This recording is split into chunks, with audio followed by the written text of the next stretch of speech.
Bonjour à tous, je me réjouis aujourd'hui de vous faire découvrir ma nouvelle création, une tourte de bénichon, dans laquelle vous allez trouver des saveurs telles que l'anis, le goût du bricelet ou encore le vin cuit.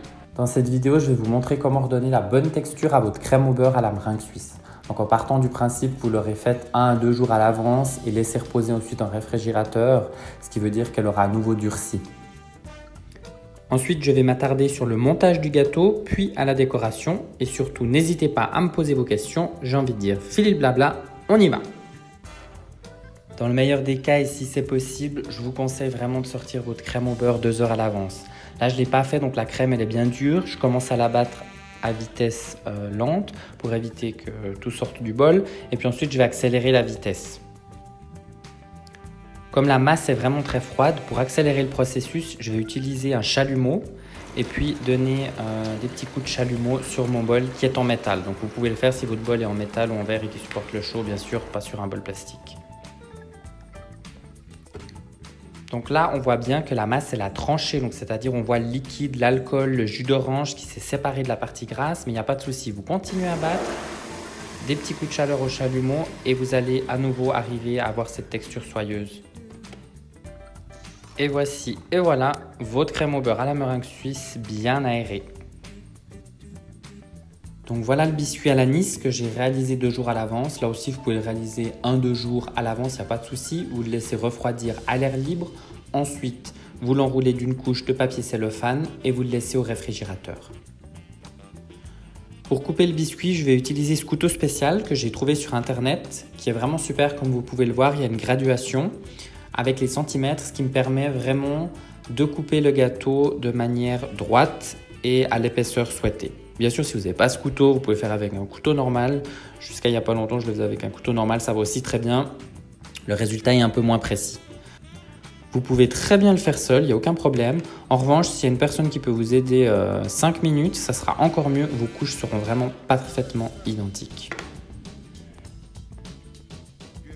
Donc à présent, je vais prendre une poche à douille avec une douille ronde de 11 mm de diamètre. Vous pouvez également prendre une avec 12 ou bien 10 mm de diamètre, ça n'a pas extrêmement d'importance. Je remplis ma poche à douille avec la crème au beurre à la meringue suisse. J'imbibe donc le biscuit du bas avec le sirop à l'anis et ensuite je vais faire 2 tours avec ma poche à douille sur 3 des 4 biscuits. C'est important que sur tout le pourtour, vous ayez la même épaisseur.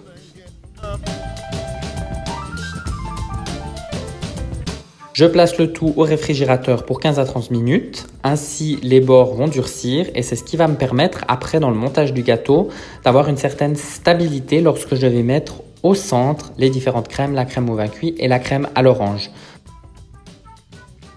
Au mieux, vous vous rendez dans un magasin de pâtisserie et vous achetez un carton rond de 20 cm de diamètre et sinon vous en découpez un. Ça serait pas mal si sur la surface il y a une petite couche plastifiée. J'ai cassé mes bricelets en grosses miettes que j'ai mélangées avec du chocolat fondu. Ensuite, j'ai pris un moule de 20 cm de diamètre dans lequel j'ai mis un papier de cuisson. J'ai versé les miettes à l'intérieur et j'ai tassé tout ça avec un verre. Le mélange bricelet chocolat ayant passé suffisamment de temps dans le réfrigérateur et ayant durci, je peux donc le démouler en procédant comme suit.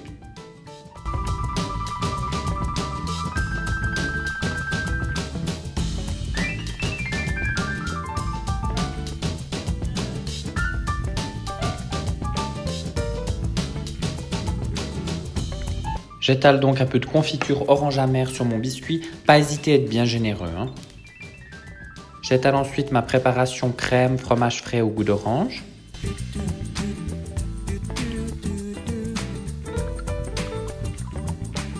Et j'y ajoute finalement des petits morceaux d'orange fraîche.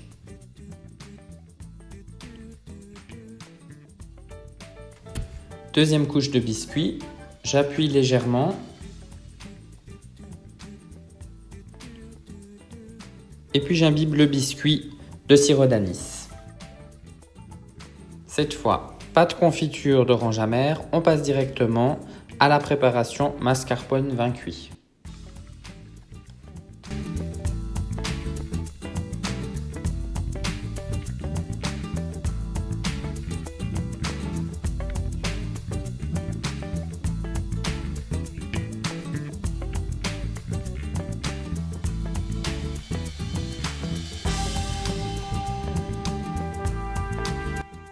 Oh oh!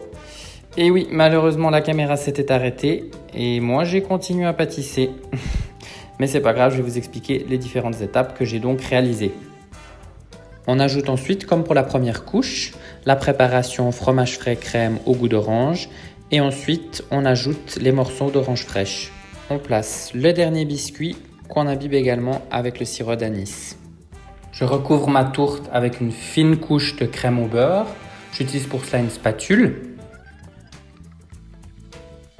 Et ensuite, j'utilise donc cette espèce de grande spatule pour vraiment racler tout le pourtour de ma tourte et qu'elle ait vraiment un aspect droit et propre. Et le surplus de crème au beurre que je vais avoir au bord de ma spatule, je le mets de côté et je continue à racler jusqu'à ce que le résultat me convienne. Et finalement, au sommet, je rabats bien soigneusement la crème au beurre vers le centre. Pour la décoration, donc vous allez bien sûr commencer par répartir à l'aide d'un sac à douille le coulis chocolat vin cuit. Le mélange chocolat et vin cuit, vous le faites fondre au bain-marie, vous le laissez refroidir et ensuite vous le mettez dans la poche à douille. Comme vous le remarquez, ma poche à douille n'a pas de douille, j'ai simplement fait une petite incision au ciseau. Et ensuite, je passe le tout sur le pourtour de la tourte, je m'arrête de temps en temps et je pèse un petit peu plus, ce qui va permettre de faire ces espèces de lignées sur la tourte.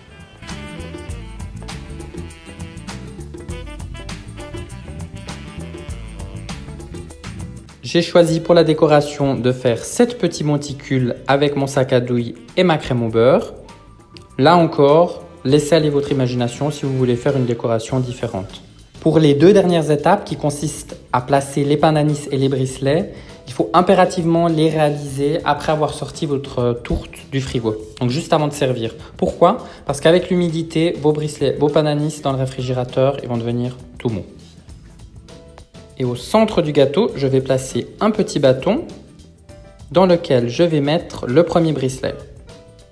Pour que mes bricelets adhèrent bien à la surface du gâteau et ne tombent pas, j'utilise un petit peu de crème au beurre à la meringue suisse pour les coller. Et je termine le tout avec un petit nœud en dentelle pour le design et puis pour être sûr que les biscuits tiennent bien. Quelques zestes d'orange grossièrement râpées, une petite rondelle d'orange sur le dessus et le tour est joué.